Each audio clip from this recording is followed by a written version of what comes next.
वाल्मिक कराड यांना खंडणीच्या गुन्ह्यामध्ये मुक्का लावलेला आहे। खरं तर आतापर्यंत त्यांना खुनाच्या आरोपाखाली अटक होऊन त्यांना मुक्का लावायला पाहिजे होतं। काल देशमुख घराण्याने थोडीशी नाराजी दाखवली आणि आंदोलनाचा पवित्रा घेतला, म्हणून सरकारने हे पाऊल उचललेलं आहे। म्हणजे खरा तपास काय होतो हे कोणालाच कळायला मार्ग नाही। त्यातनंच बातमी येते की SIT पुनर्रचित करण्यात आली आहे, 9 वरनं 6 वर करण्यात आली आहे। कारण का काही जण म्हणे त्या वाल्मिक कराडचे मित्र आहेत। 36 दिवस लागतात तुम्हाला हे कळायला की कोण वाल्मिक कराडचे मित्र आहेत। 36 दिवस काय करत होतं सरकार? ह्या एकंदरच तपासामध्ये आणि त्याच्या प्रगतीमध्ये जो हेळसांड होते आहे ती अत्यंत दुर्दैवी आणि महाराष्ट्राच्या पोलिसांची प्रतिमा मलिन करणारी आहे। हे पोलिसांचं काम आहे का? तर पोलीस नाही, ह्याच्यामध्ये राजकीय हस्तक्षेप होतोय, त्याच्यामुळे प्रतिमा मलिन होण्याचं पोलिसांवर पाळी येते। दुसरी गोष्ट आज मला स्पष्टपणाने सांगायचं आहे की ह्या खुनानंतर जो काही जातीचं लेबल प्रत्येकाला लावण्याचं काम सुरू आहे त्याच्यातनं महाराष्ट्राची हानी होते। म्हणजे कोणी मराठा म्हणून बाहेर येतंय, कोणी वंजारी म्हणून बाहेर येतंय। हा माणुसकीचा लढा होता आणि एका मृत्यू पडलेल्या प्रामाणिक माणसासाठी सगळे लढत होते। तो कुठल्या जातीचा होता म्हणून आम्ही तरी लढत नव्हतो, आणि समोर खून करणारा होता, खंडणीखोर होता म्हणून त्याच्या विरुद्ध आम्ही बोलत होतो, त्याची जात आम्ही बघत नव्हतो। जे कोणी जातीचं लाबल लावून संतोष देशमुखची लढाई लढतायत ते महाराष्ट्राचं नुकसान करतायत असं माझं स्पष्ट मत आहे। कारण नसताना ह्याला जातीचा रंग लावून आपण गुन्हेगारांच्या भोवती सहानुभूतीचं वलय तयार होईल हेच करतोय। आणि मला वाटतं की ह्याच्यात काही जणांनी जिल्हा परिषद डोळ्यासमोर ठेवली आहे की परत एकदा मराठा कन्सॉलिडेशन, परत एकदा OBC कन्सॉलिडेशन, त्यांचं एकत्रीकरण आणि मार्ग। प्रत्येक ठिकाणी राजकारण न बघता कधीतरी सामाजिक दृष्ट्या बघितलं पाहिजे। दहशतीचं वातावरणात जे काही परळी आणि परिसर त्यांचा जो श्वास कोंडला गेलाय त्यांना मोकळा श्वास घेण्यासाठी म्हणून आपण बाहेर पडलो। आपला पर्सनल अजेंडा रेटून मला वाटतं ह्या संतोष देशमुख खून प्रकरणात ज्या फोकसने, ज्या हेतूने आपण बाहेर पडलो त्या हेतूपासून आपण दूर जातो आहोत असं माझं मत आहे। मला कोणावरही बोलायचं नाही, पण ह्याच्यात जातपात जास्त म्हणजे आणायलाच नको होती, जास्त नाही आणायलाच नको होती। त्याच्यामुळे संतोष देशमुख, सोमनाथ सूर्यवंशी हे दोन्ही खून हे महाराष्ट्राला काळिमा फासणार आहेत। सोमनाथ सूर्यवंशीवरती तर अजूनही काही झालेलं नाही। म्हणजे हे सगळी लढाई लढत असताना मी सोमनाथ सूर्यवंशीकडे जाईन तर मी मागासवर्गीय आहे म्हणून जाईन, मी ह्याच्याकडे जाईन तर मी मराठा आहे म्हणून जाईन, नाही, मी माणूस आहे म्हणून त्याच्या मागे उभी राहायला पाहिजे होतं। त्याच्यापासून काहीसा डायव्हर्जन काही जण घ्यायला लावत आहेत। मला त्यांनाही हात जोडून विनंती आहे की जातीची लेबल लावून ही लढाई लढू नका। तुम्ही ही लढाई कमकुवत करतात आणि महाराष्ट्राला बदनाम करतात।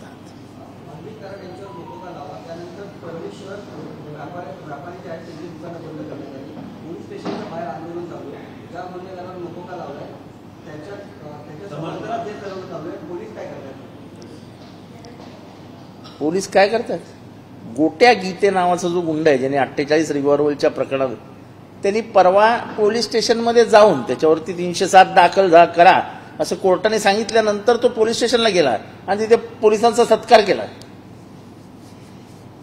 म्हणजे कालच कोणीतरी सांगितलं की परळी हे स्वतंत्र राज्य घोषित करा, राष्ट्र घोषित करा आणि तिथे धनंजय मुंडेंना पंतप्रधान करा। तर एवढंच राहिलं परळीमध्ये। आम्ही तेच म्हणत होतो ना तुम्हाला की जोपर्यंत हे मंत्रिमंडळात आहेत तोपर्यंत हे असं होणारच ना, पोलीस काही करणार नाहीत। म्हणजे धांगडधिंगा चालूच राहणार. त्याच्यामुळे धनंजय मुंडेंनी राजीनामा का द्यायचा ते ह्याचं कारण हे की पोलीस इंटरफिअरन्स, प्रेशर हे सगळं नील करायचं असेल तर धनंजय मुंडेंचा राजीनामा हा क्रमप्राप्त होता. पण आता इतकं भ्रष्टाचाराचं प्रकरण येऊ सुद्धा अजितदादांना प्रश्न विचारल्यानंतर ते असं काहीतरी सोंग घेऊन SIT, CID, CBI यांना सांगितलंय ना, तो प्रश्न काय आहे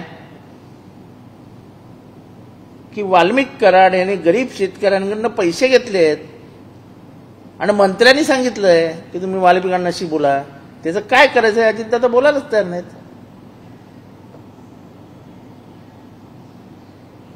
प्रश्न काय कुणाचा मारामारीचा नव्हता. पैसे घेतलेत की नाही तो घेतलेत. त्यांची कंप्लेंट का नाही घेतली जात? एरवी न्यायप्रिय असलेलं हे सरकार हा अन्याय होतोय, त्यांचा कंप्लेंट रजिस्टर होत नाही, याच्या विरुद्ध का नाही बाबा बोलत आहे? आणि इतका मोठा भ्रष्टाचाराचा आरोप होतोय की वाल्मिक कराडांनी त्यांच्या बंगल्यावरनं निघून सह्याद्री रेस्ट हाऊसला मीटिंग घेतली आणि नंतर वेगवेगळ्या हॉटेलमध्ये बसून पैसे घेतले. पोलिसांनी वाल्मिक कराडांवरती मोक्का अंतर्गत कारवाई केली, मात्र ज्या हत्येमध्ये मोक्का आधी लावला त्या हत्येत न घेता बगल देण्याचा प्रयत्न केला असं वाटतं का? मला अजूनही वाल्मिक कराडच्या बाबतीत या सरकारची भूमिका काय हे काही स्पष्ट होत नाही.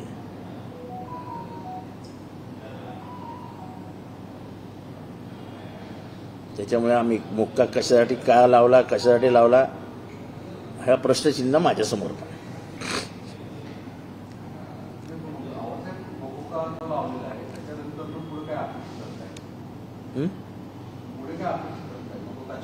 अरे 302 मध्ये त्याला आरोपी केला पाहिजे. विष्णू चाटेला तुम्ही आरोपी केला. विष्णू चाटे कोण आहे? ही जी इंटरलिंक गँग आहे ती इंटरलिंक गँग साफ झाली पाहिजे ना.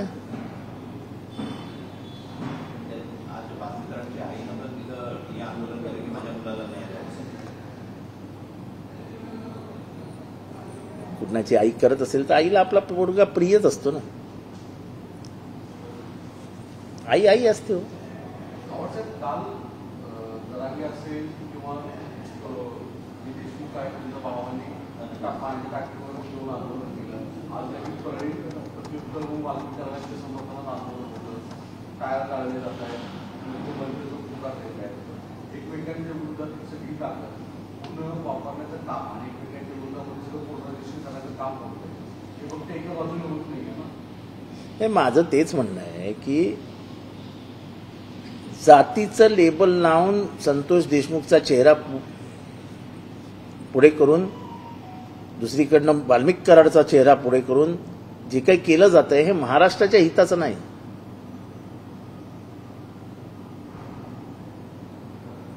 संतोष देशमुखला चा खून झाला, त्याच्या पोराबाळांना न्याय मिळाला पाहिजे. त्याच्यासाठी आमच्यासारखी माणसं मध्ये उतरली. आम्ही जातपात बघितली नाही. आणि प्रत्येक ठिकाणी जर तुम्ही हेच करणार असाल, नाही नाही जात जात जात, मला वाटतं की त्याच्यामुळे ह्या संपूर्ण लढाईची हानी झाली. भ्रष्टाचारावरती मोक्का लावल्यानंतर आपण बघतो की परिसर शहर बंद करण्यात आलंय. पोलीस स्टेशनच्या बाहेर आंदोलन सुरू आहे. मात्र पोलीस त्याच्यावरती बंद मोडून काढण्यासाठी, आंदोलन मोडून काढण्यासाठी काही करत नाही. मोक्का लागलाय, खंडणीचा जो आरोपी आहे त्याच्यासाठी जे आंदोलन होत आहे ती अशी खुलेआम सुरू असताना सध्या चित्र आहे.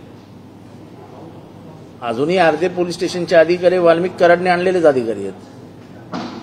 खेडकर नावाचा जो अधिकारी आहे वाल्मिक कराडने आणलेला अधिकारी आहे, तो अजूनही तिथेच बसलाय. त्याच्या बाबतीत पोलीस स्टेशनच्या बाहेर जर आंदोलन झालं तर कोण काय करणार आहे? करणार नाही. काय करणार? पवारसाहेबांनी सकाळी पत्रकार परिषद या पत्रकार परिषदेमध्ये त्यांनी केंद्रीय गृहमंत्री अमित शहा यांच्याविषयी विधान करताना तरीपार वक्तव्य केले. यापूर्वी कुठला गृहमंत्री तरीपार झाल्याचं पाहिलं नाही. आता त्याला आशिष शेलार यांनी उत्तर देताना सांगितले की बाबा जर तुम्हाला जुन्याविषयी संदर्भ जर काढायचे असतील तर मग आम्हालाही नवासाठी फाईलचा विषय काढावा लागेल. पवारसाहेबांसारख्या नेत्यावर भाष्य करावं लागेल.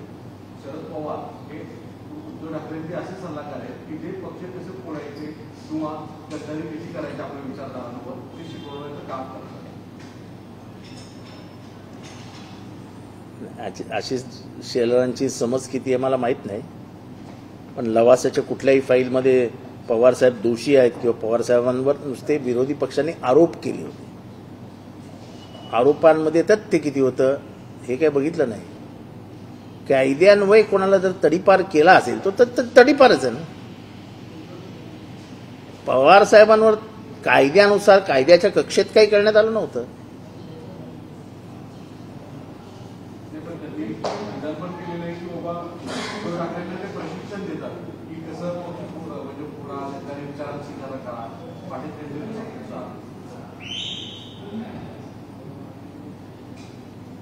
ज्या घराण्यातनं उद्धव ठाकरे येतात ते आपल्या विचारांशी प्रतारणा करतील असे आम्हाला अजिबात वाटत नाही. फक्त एवढाच फरक आहे की ह्यांचं हिंदुत्व आणि प्रबोधनकार ठाकरेंचं हिंदुत्व याच्यामध्ये जमीन आसमानाचा फरक आहे. जे खऱ्या अर्थाने हिंदू माणसाच्या हितासाठी जे हिंदुत्व आहे ते प्रबोधनकार ठाकरेंचं हिंदुत्व होतं. शोषित, सहनशील, मर्यादा सांभाळणारा. त्याच्यामुळे प्रबोधनकार ठाकरेंचे विचार पुढे नेणारा त्यांचा नातू, याला काही कोणी शिकवण्याची गरज नाही. बाळासाहेब ठाकरेंचं जे स्मारक शिवाजी पार्क इथे बनत आहे त्या स्मारकाचे अध्यक्ष हे उद्धव ठाकरे आहेत. मात्र त्यांना त्या अध्यक्षपदावरून हटवावं असा ठराव एक शिंदे गटाने काल पास केलेला आहे. स्वतः बाळासाहेबांचे उद्धव ठाकरे सुद्धा नाही असा ठराव त्याबद्दल काय म्हणतात? काय बोलायचं याच्यावर? वाल्मिक कराडने पुण्यामध्ये काही संपत्ती खरेदी केलेल्या होत्या. ज्योती जाधव नावाच्या महिलेच्या नावाच्या संपत्ती होत्या. कोण जाधव? ज्योती जाधव नावाची महिला आहे. त्या संदर्भात तिथं चौकशी करण्यात आली. 2 प्रॉपर्टीज आहेत जशी तपास करण्यात आलेला आहे आणि त्यामध्ये वाल्मिक कराडचं इन्व्हेस्टमेंट असल्याची माहिती. मला असं आहे की पहिली एक तर गोष्ट, माझा इंटरेस्ट हा फक्त त्याच्यावरती कुणाचा खटला दाखल व्हावा एवढाच आहे. त्याच्या प्रॉपर्ट्या किती आहेत, त्यांनी कुठे बनवल्या आहेत, कुठल्या बायका त्याच्यामध्ये आहेत, त्याच्याबरोबर किती बायका आहेत, मला काही घेणं देणं नाही. मी राजकारणामध्ये कोणावरती पर्सनल अटॅक करणार नाही. जे सामाजिकदृष्ट्या धोकादायक आहे, जो खून आहे तो खून आहे. त्या खुनासाठी मी भांडत होतो आणि भांडत राहील.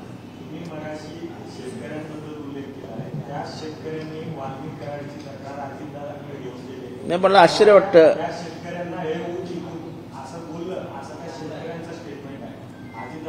अजितदादा हे बोलू शकतात कोणाला, हे व्हॉट एथन, ठीक आहे, ते अजितदादा आहेत, ते मालक आहेत महाराष्ट्राचे.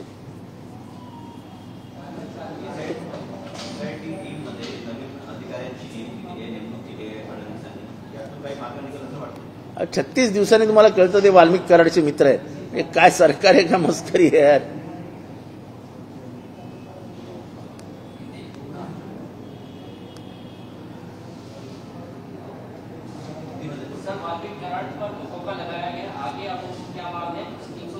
अरे देखो, ऐसा है कि उसके ऊपर जो मोकोका लगाया है वो खींचतान के लगाया.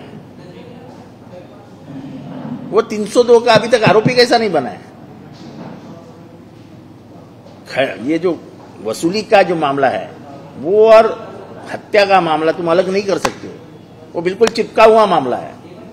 ये अलग करने की जो कोशिश हो रही है ये मुझे लगता है कि धोखादायक है. आरएसएस प्रमुख मोहन भागवत ने यह कहा कि राम मंदिर का निर्माण ही देश की असली आजादी है. 1 साल पूरे हुए राम मंदिर निर्माण को, क्योंकि उन्होंने आजादी का विरोध किया था. ये बात सच है. उनको जो आजादी लगती है, क्योंकि जो आजादी हम जानते हैं, हमें संविधान मिला, भारत में से अंग्रेज चले गए, उन अंग्रेजों को साथ दे लेने वालों को आजादी कैसे लगेगी. वो तो पारतंत्र में ही रहना चाहते थे. वैसा लिख के भी दिया था उन्होंने. इसीलिए तो 1942 के आंदोलन को विरोध किया था उन्होंने. ये कहते हैं पीएम मोदी की तारीफ करते हुए दिखाई दे रहे और कहते हैं कि पीएम मोदी ने दिल्ली और दिल की दूरी कम की है. कौन बोले? दिल्ली से दिल की दूरी कम की है. नहीं, मैंने सुना नहीं है. दिल्ली में आपके पक्ष में आपको सपोर्ट करा है. तो ये कहा कि दिल्ली जो है वो अरविंद केजरीवाल का बेस रहा है और मैं ऐसा व्यक्तिगत तौर पे मानता हूं कि दिल्ली में अरविंद केजरीवाल को सपोर्ट करना चाहिए। देखो, हमारी पार्टी की लाइन पवार साहब तय करते हैं, तो उसके ऊपर मैं क्यों भाष्य करूं?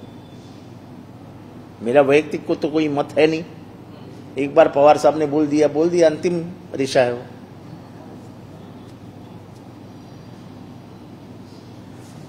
सर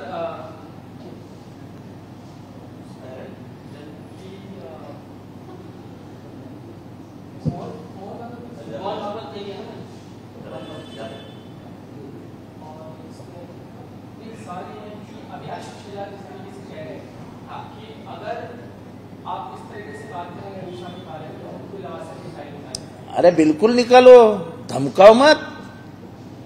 आशीष शेलार जी को हम कहना है भाई, धमकाओ मत। तुमने बहुत प्रयास किए थे जब आप विरोधी पार्टियों में थे बदनाम करने का पवार साहब को, लवासा को लेके।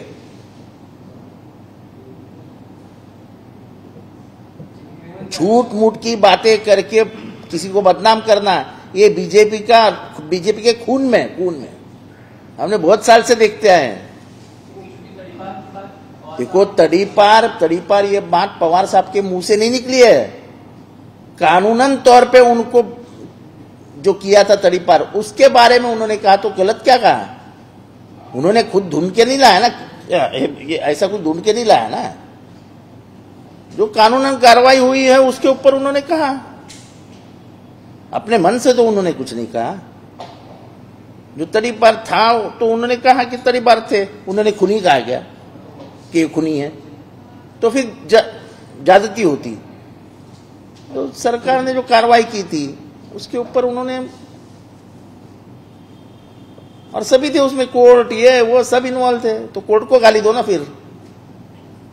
अमित शाह जब पिछले दिनों शिरडी आए थे तो उन्होंने कहा कि शरद पवार ने ही महाराष्ट्र में जोड़ तोड़ की राजनीति शुरू की थी, और अपने कार्यकर्ताओं को संबोधित करते हुए उन्होंने ये कहा कि हमें इतना सशक्त बनाइए कि पंचायत से लेकर पार्लियामेंट तक बीजेपी का झंडा हमको फहराना है, और भविष्य में हमें इतना शक्तिशाली बनाइए कि कोई हमारे साथ विश्वासघात ना कर सके। अच्छी बात है, हर एक को ये चाहत होती है, जैसे लोगों के साथ उन्होंने किया, जैसे पार्टियों को तोड़ा।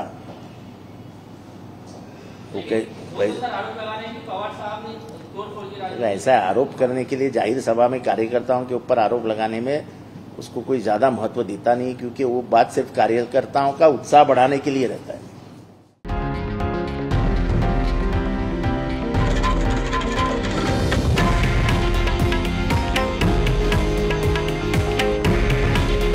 हे आहे देशातील नंबर 1 न्यूज नेटवर्क आणि आपण पाहत आहात TV9 मराठी।